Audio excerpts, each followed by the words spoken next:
All right, we are recording. Let me just move the camera a little bit. Say a good evening. B'ezrat Hashem, we're starting today. Not starting today, we're continuing today. It's Sipurey Maasios.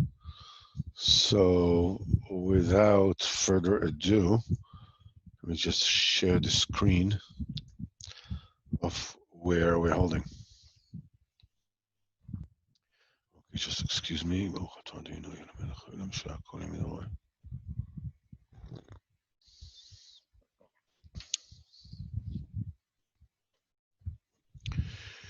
So, as we said, then it became day, and they looked, and this one see the animals of this one standing, and the horse of that one is standing, and they went down from the tree.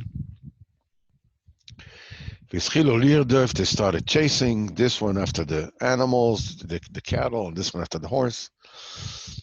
And the cattle were running more, and he's running after them, and the second one is running after his horse, and the horse is running away. Until they became very far and from one another, and they lost each other.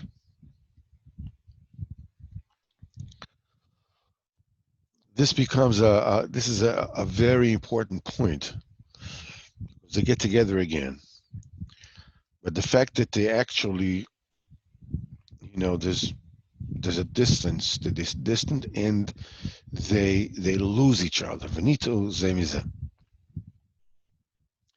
B'toch kach, in the middle of that,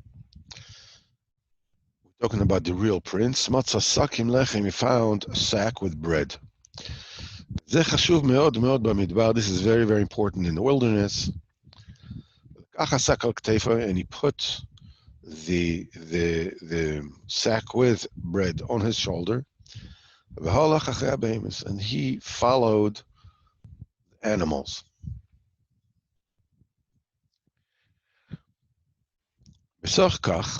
While this was happening, he met one person. And he was startled. First thing, his first reaction was one of startle. He had, a little consolation. Because he found a person over here. This is not, what he expected to find, prey animals and wild animals, and he sees a person here. That person asked him, how did you come here? And he answered back. He didn't give him the answer, but he's asking that person back, how did you come here?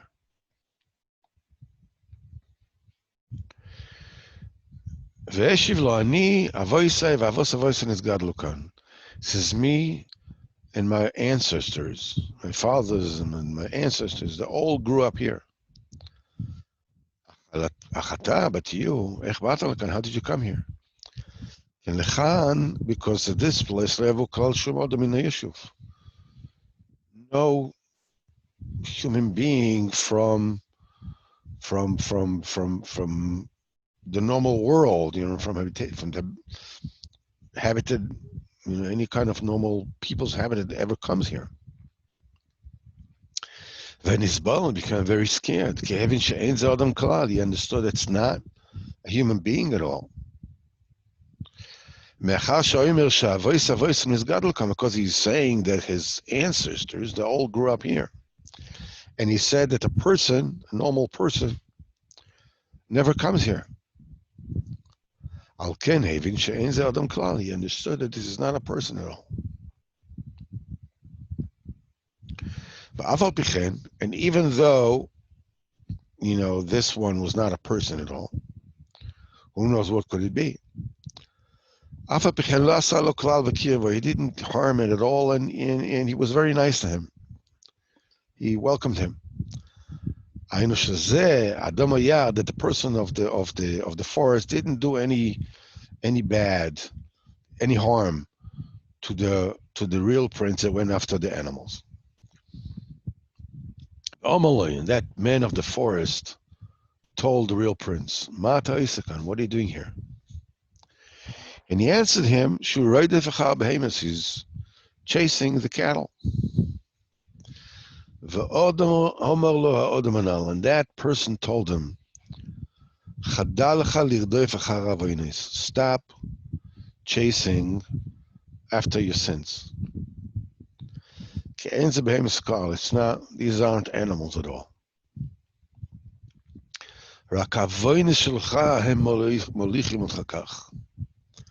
It is your sins that are leading you that way. Enough. You already received yours. Your punishment you already got. Stop chasing them anymore. Join me, come with me. And you'll come to that which is rightfully yours, that which is coming to you. And he went with him. And he was very scared to speak to him and to ask him anything. Because a person like this, who knows what he is? He might open up his mouth and swallow him. In other words, this prince, the real prince, went with the men of the forest. And he was very scared to talk to him and to ask him anything, lest he will open his mouth and swallow him up. It's the fear that people have of demons. Because he understood that this is not a person at all. And he went after him. And he followed him. There are a few things that we see here. First of all, that he is with the men of the horse. They come down from the tree when the day comes. And each one was chasing his goals. And they lost one another. He finds a sack with bread, and this is very important.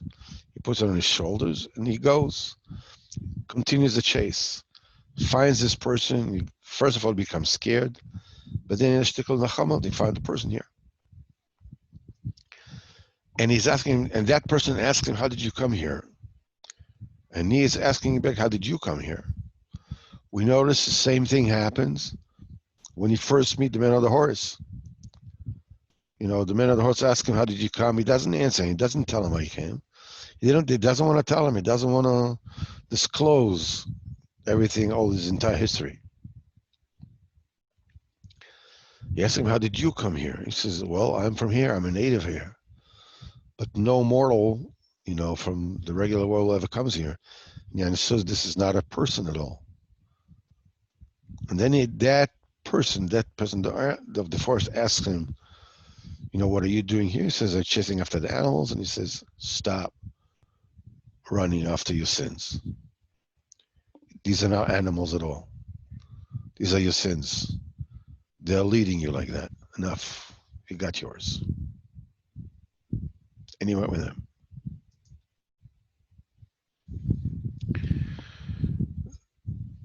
It's a very, very important nakuda in what is going on here.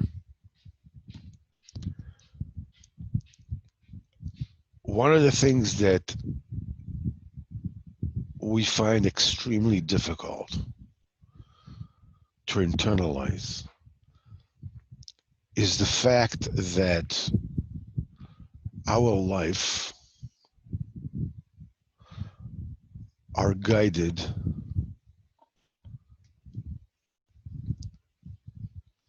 but by what we want. They are guided by not what we would like to want, but what we really want. It's extremely difficult for a person to accept that he's unhappy. He's alone. And things don't work out. Relationship don't work out. Nasa doesn't work out.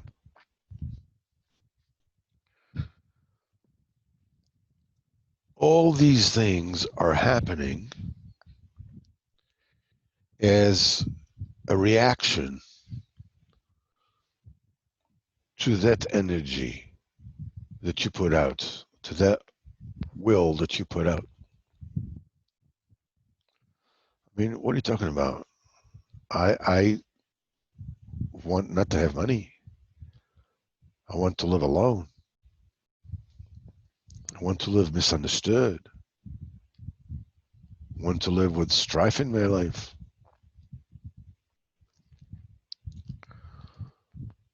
I don't want that. What are you talking about? But the answer is, and we said it quite a few times already. No, it's not what you would want to want, but it is what you want. Want on a very deep level.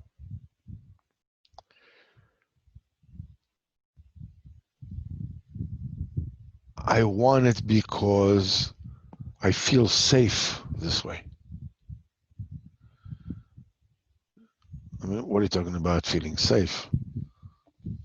I feel filled with fears, filled with inferiority complex.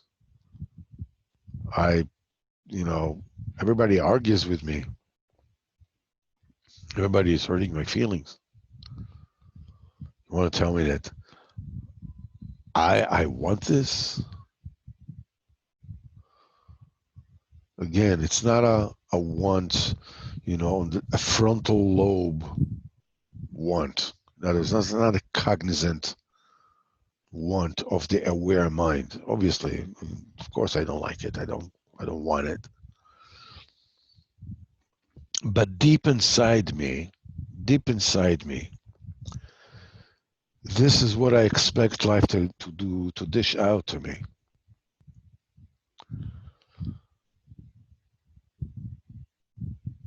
If I was a little kid, and even before the age of 3, and for some reason my mother, didn't do the mothering properly. I'm talking about before age 3. I grow up with a feeling of self-disgust. What's it got to do with anything? I want that. It's not a cognizant wanting. It's something which has been programmed in my DNA.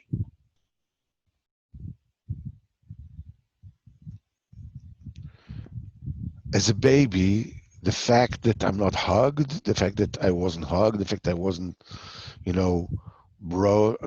I needed my mother to be there when I was there, imprints in me the non-verbal impression that I'm disgusting.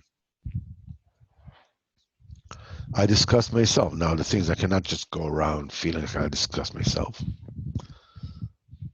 So naturally what I do is I flip it over and other people disgust me. And I go on and I don't understand what's going on. Like the closest people to me disgust me. Anybody that I like can disgust me. It's like, what's going on? Or if I spend my childhood and I was like pushed aside because I was in the way of, I don't know, my parents experiencing the lives and trying to deal with the difficulties that they had in their own lives and couldn't. And I was this short little thing that came, just getting in everybody's way all the time. I mean, it's like, what's going on? So I was sent away to my room. I was sent away to here. I was just get out of the way and just, we have enough trouble as is without you. And I get imprinted with that self-image that this is what's coming to me. Be rejected. In fact, so much so that though it feels awful to be rejected, if I'm not rejected, something is wrong. It means I'm in danger. Because I'm going to be rejected sooner or later. It's just a question of time, because that's reality as I know it. This is what was stamped on me. But I'm not rejected now, which means danger is lurking. At any given moment, I might get rejected. I will get rejected. The tension can become so great that I already try to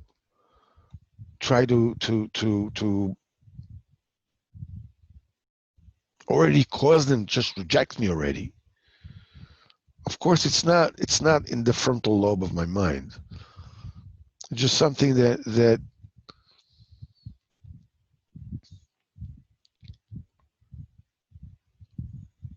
and I become addicted to rejection. What do you mean addicted to rejection? I cause it. At a certain point in time, which is the least appropriate, I push. When the moment can be very, very tender, I said the wrong thing. I put the wrong foot in. Usually I put my foot in my mouth.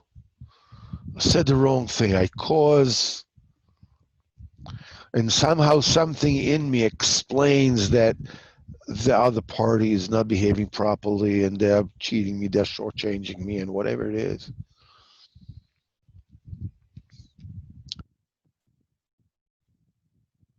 I live unaware that everything that is happening to me, I'm doing.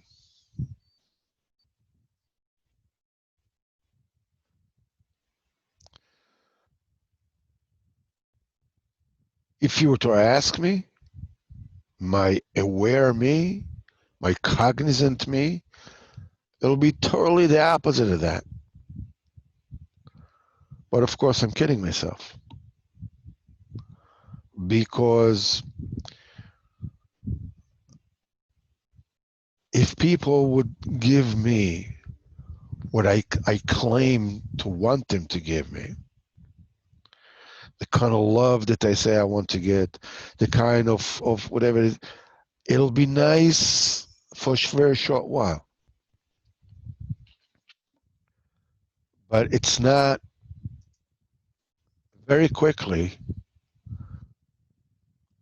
it will become untenable. If I'm used to being rejected, I expect to be pushed away. If I'm not pushed away, the tension becomes unbearable. And when people will treat me nice, how I dream that I'd love people to treat me, I'll freak out. I'll freak out. Totally freak out. I won't be able to take it. Somehow, somewhere, any kind of way, I'll run away from it. The first step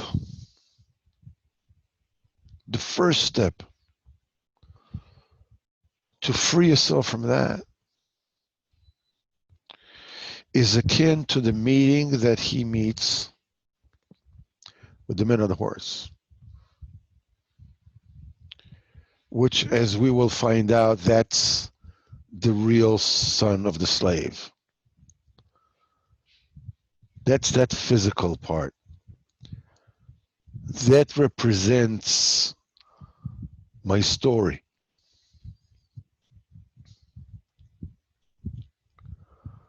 I was like this, I was like that, my parents were like this, my parents were like that, and I grew up, and between them, this was going on, and that was going on, and they were true to one another, they were not true to one another, whatever it is that was happening.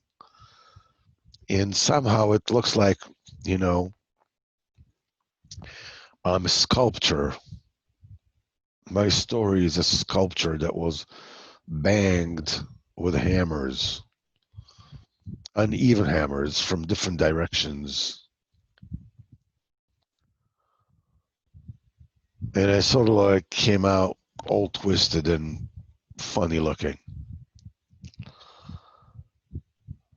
And I take a look at myself and I'm like, yo, dude, I'm really a victim circumstance. I mean, like, what do you expect me to do? I mean, I live from my story. I react from my story.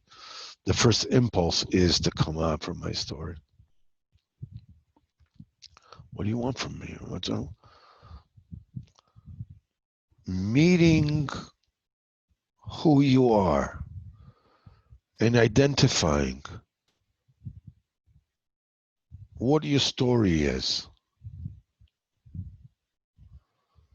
In my household, I always felt that my parents loved this one more and this one less.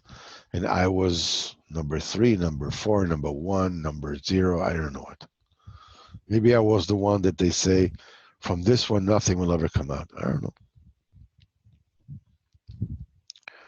And then it happened to me like this, and then it happened to me like that. And, you know, and the person that I was supposed to look up to, in fact, anybody that I was looking up to, if it's my parents, if it's my teachers, if it's my any position of authority that was supposed to take care of me, let me down.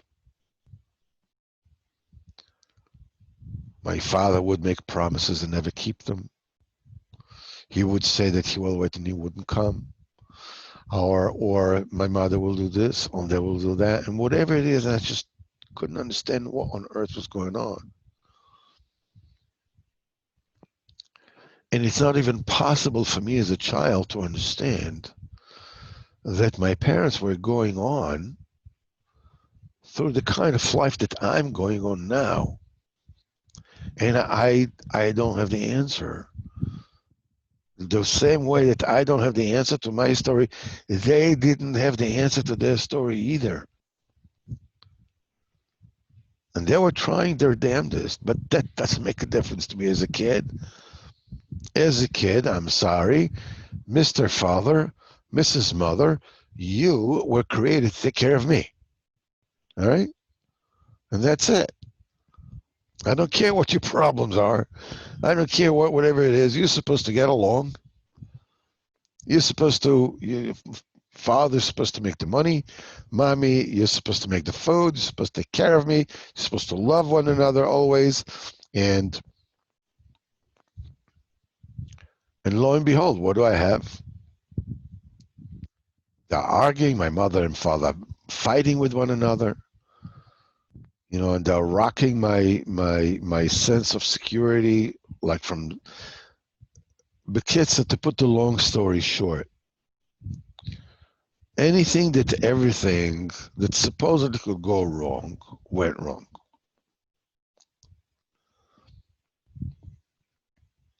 The Man on the Horse is the story.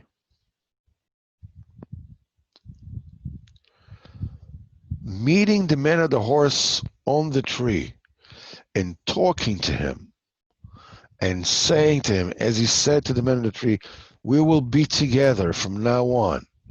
Even when we come back to civilization, we will still remain together. Is the understanding and the identification A, of your story, and B, that it's just a story. Until then, I'm just going on the delusion that I don't understand. Everybody's against me. I don't know what's going on here. I mean, she's against me, he is against me, they're against me, whatever it is, and you don't know what he did, and she did, and they will do, and they had to, and this is it, and forget about it, and I've had enough, and I'm out of here, they're out of here, they're chasing me, whatever it is always they, or them, or he, or she. Me, what do you want me? You know, I'm a good guy, I'm doing the best I can, what do you want from me? It's always them. I'm always the victim.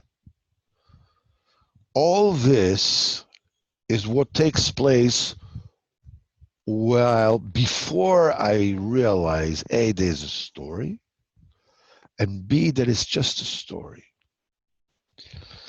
It's a story that is hypnotizing because I don't know any other story.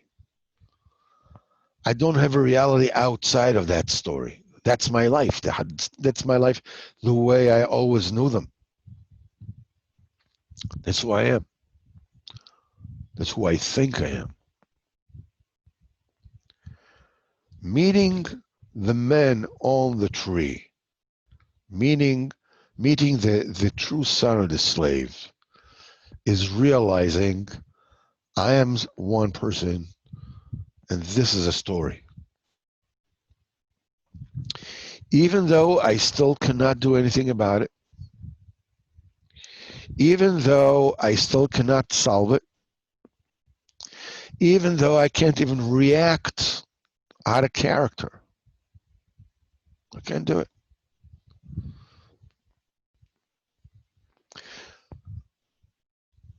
But it's a somebody else. It's a something else. It's a story. It's not the truth. It's my experience. That is my experience. That separation, this is represented by the separation when they come down after meeting one another and recognizing I'm the person, you're the story. There's a separation that takes place. I'm the person, and this is the story. And then you start a journey in which you're still chasing the animal. You're still reacting out of the old instincts of the story. In fact, it is not possible for you not to react out of your story, to act out of character. When something is filling you with fear, you feel afraid, whether it's justified or not justified, it doesn't matter. I'm scared. Go make a license, a driving license. I'm scared. What are you scared of? I'm scared. Whatever it is, I'm scared. That's it. When you recognize it, go fix something. Go take care of something. Person can feel scared out of going to the bank and putting his card in the ATM to take money out of the account. I may know that there's money in the account. I know there's money in the account. I know that this is my PIN number. But I'm sweating bullets when I put the card in the slot. Why? Because everything I do in my life explodes in my face. My experience has shown me that something bad will happen. It will swallow my card. No, go ahead. I have to go to the bank or the branch or this and get it back, whatever. What? Until the card actually comes out, before the money comes out, you take it out and you pull it out quickly before, so it doesn't get a chance to swallow it. You love those ATMs that you just, you just slide it in and out. The machine doesn't take it in. There's no danger of swallowing your card. I don't know if any one of you knows this kind of anxiety. You can be anxious about anything.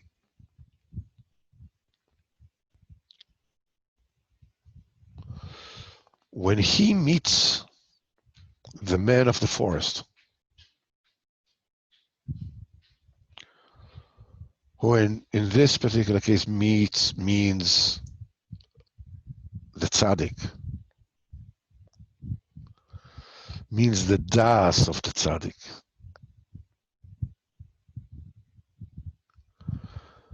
That's the first time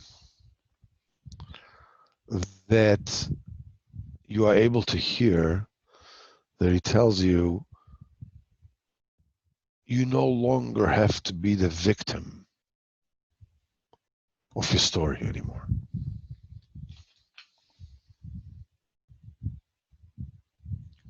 Just let it go. At first, Bechlal being exposed to the tzaddik, to a reality which is way beyond my story. Life itself is a very scary experience. It's very frightening. What am I going to do without my story? That's who I am. That's how I define myself. That's how I see myself. That's my self-image. And what does he do? He tells me, stop running after it. Well, easy for you to say. But how do you expect me not to run after my fears, to run after my sins? This is who I am. The first secret is in what he tells me. He says, don't run, stop running after this, because these are not really animals. This is really not your duty, your parnasa, whatever it is that you're running after. This is your averis, meaning each and every one of us came into this world into very specific, precision prescribed circumstances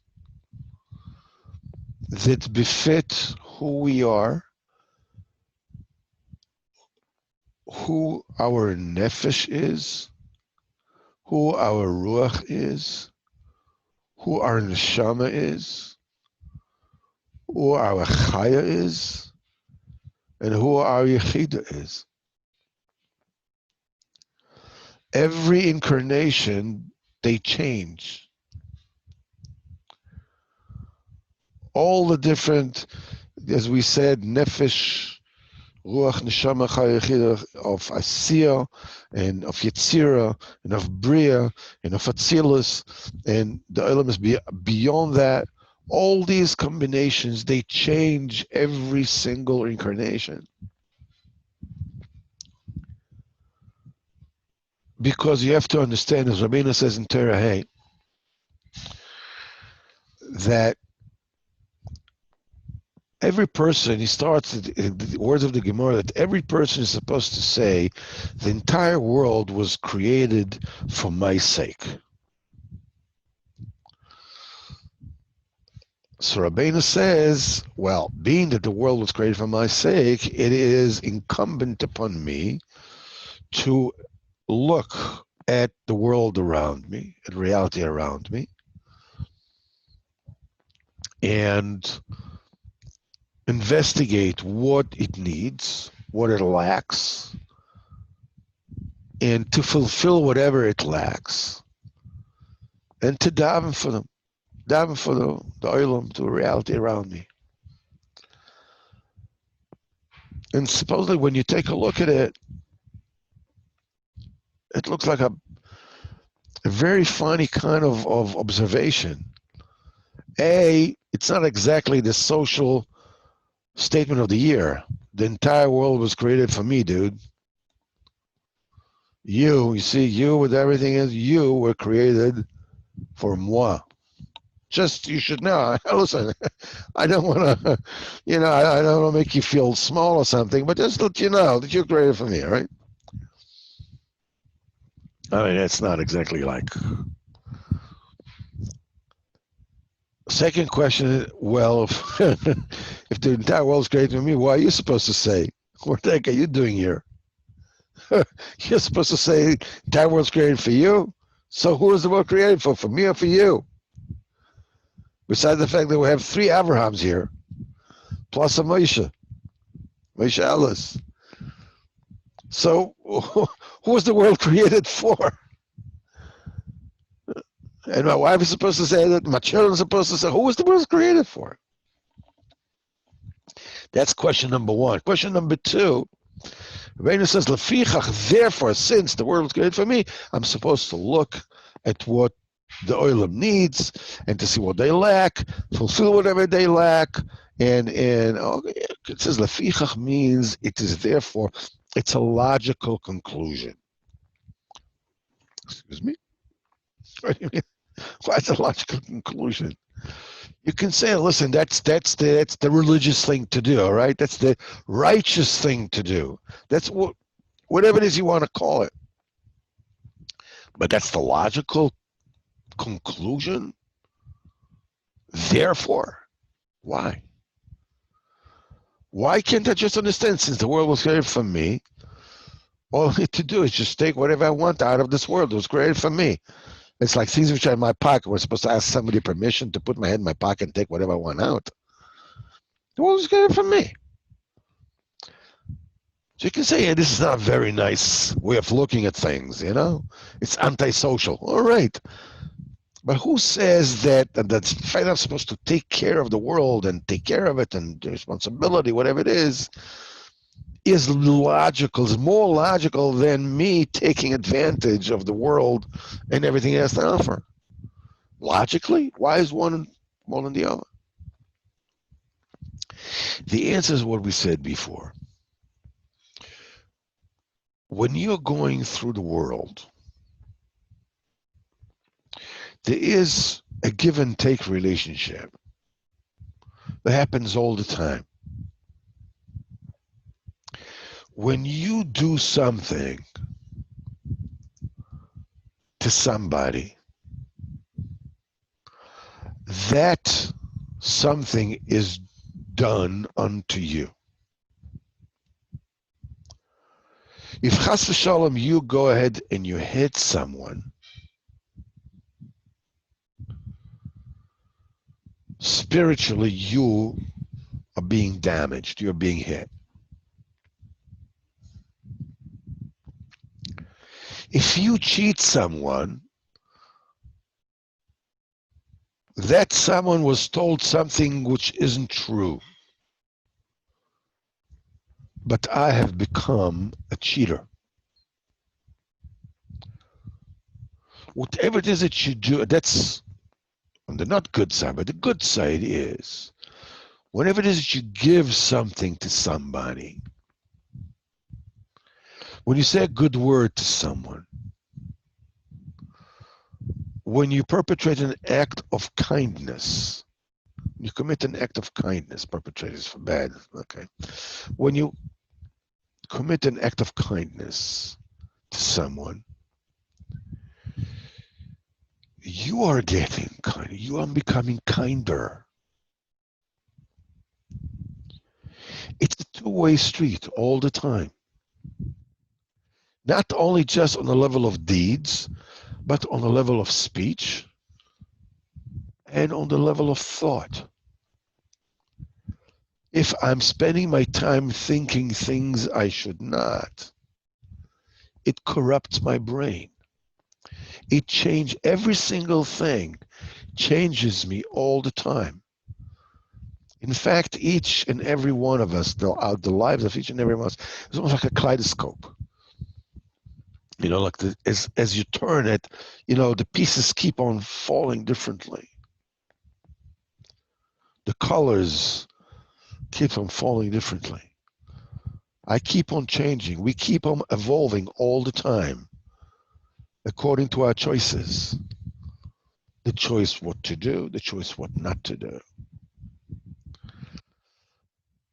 So the world, the way I was born to, you have to understand that I am only to myself. Each and every one of you is only I to himself. Everybody else except for you is a somebody else. You are the only I there is. Be very close somebody else. A wife, a husband, a father, a mother, children, people you love, people you hate, whatever it is. But everybody's is somebody else. Everybody is somebody that you're watching out of the periscopes of your eyes.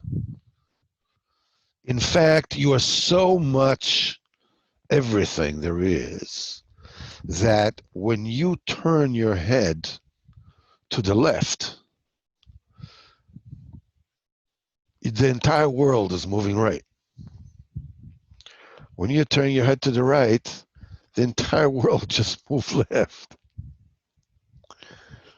You're like the center of the universe, and you have these planets around you. This one is somebody else was your father, somebody else was your mother, somebody else was your brothers, your sister, and this, and your children, your grandparents, and so forth and so on.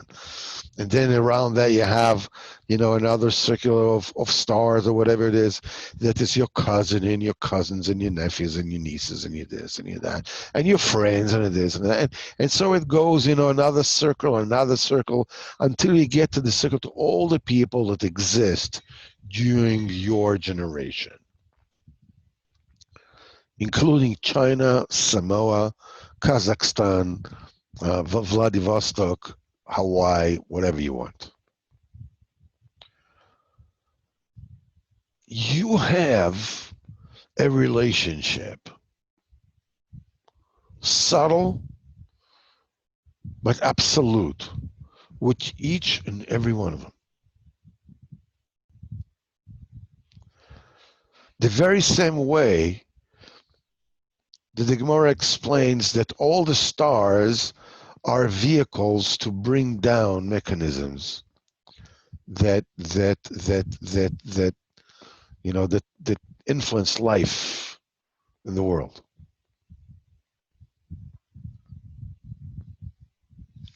It comes from higher things, and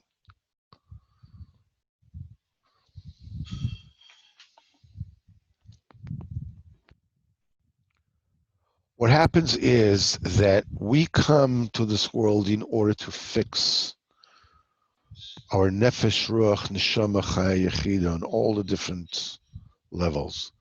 Now I'm going to tell you a secret. You're not going to tell it to anybody else, because if you will, I will deny I ever said it. I've never seen a neshama. I don't know how to handle it. I don't know what to do with it. How am I supposed to know how to fix a neshama? How do I know? The answer is I don't need to know. All I need to do is just go about my life and do what the Torah tells me to do with every given step. When I walk down the street and there's a poor person sitting there collecting tzedakah, okay? He has a full life. He has a complete life, all right? And I take out a penny or a shekel or whatever it is, or half a shekel from my pocket, and I give this to him. I actually affect a certain part of a nefesh, of a ruach, of a neshama, of a certain world of either the Asiya, the Yitzir, the Bria, or the Atzilus. It is divided to 613 limbs, so I can actually be bringing a correctional action to the nefesh of the ruach, of the neshama, of the ear of Olam Abriya. I don't know what. Continue this mashal any which way you want to. This is what this is about. Which means everything around you was created in order to fix you, so that you will interact with it or refrain from interacting from it, the way, any which way the Torah says. You can bring a tikkun to yourself with pork. How? By staying away from it. You can bring a tikkun to yourself with beautiful women. By what? By not looking. Not looking at any women at all. Except for your wife or your mother. That's it. All the do's and not do's are all made for you. All created for you. Your story, your difficulties, your disabilities, your precondition was all created for the sake of your tikkun. This is what the man of the forest is telling him. Don't be like a dog who's biting the stick.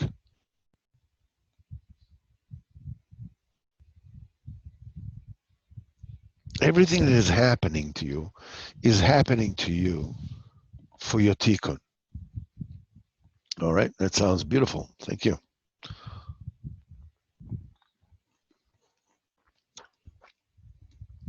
It still throws me off.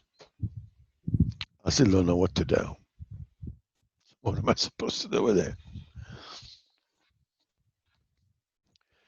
The answer is, first of all, he tells you, just you should know. Everything in your life is tightly controlled, precisionally controlled by HaKadosh Baruch Hu.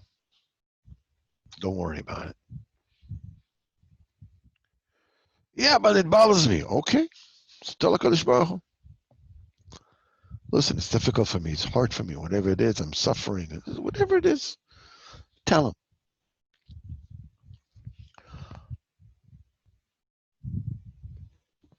And therefore, but it's still going on. Okay. So in the meantime, I just let it be. I remember years ago, I was in Uman and I had a certain wound. It was painful. So I remember I spoke to my Rav and I said, this is what's going on. I said, listen, I have this wound, whatever it's hurting me, whatever. So he asked me, so what do you do? So I said, I suffer. What can I do? So he says, it means you're normal. It means you're a normal human being. In other words, you don't freak out. You don't just call, all the king's horses and all the king men to put Humpty Dumpty together again. Okay, so I suffered. So that's not that in the world. That's the way HaKadosh Baruch Hu wants it now. I'll spend the time, I'll go to make his beidos, I'll ask HaKadosh Baruch Hu to please fix me. Please remove these things from me. Do me a favor. And until he does, I wait. And what if he doesn't take it away? Then it's also okay. Then it's okay.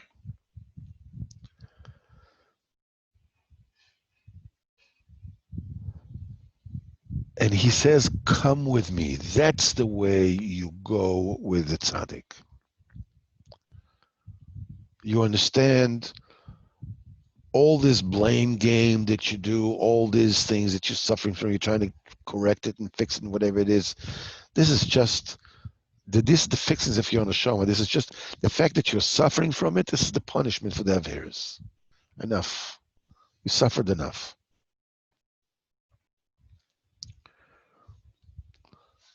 Now it's time for you to accept things the way they are. During your Esbeiros, ask HaKadosh Baruch Hu to please take it away from me. It's too difficult for me. It drives me, whatever it is. I'm asking you, do a favor, even without reason. Just have rachmanis on me, and just do me a favor. Just fix me and wait. This is going with the tzaddik.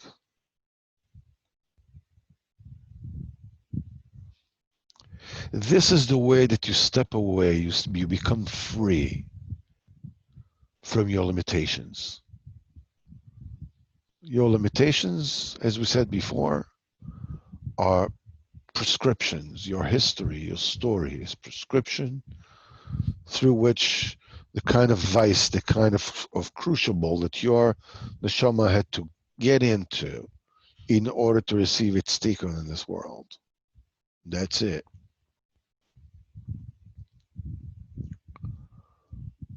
Suffering is optional. Experiencing it is one thing. To suffer from means you're fighting it. You don't want to feel it. It becomes the center of your life. Let go. Kodesh Baruch Hu put it in. Kodesh Baruch Hu will take it out in its own good time. That's the key to freedom.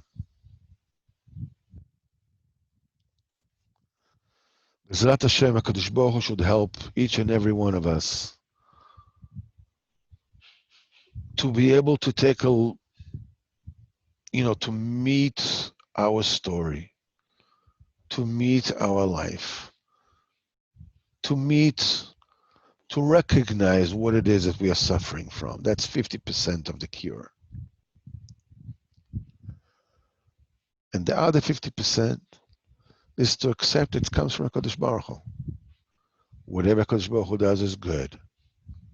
You'll ask Hashem to remove it from your life, and until He does, you take it. Uncomfortable? Okay. It's kapara. It's okay. All is good. All is good.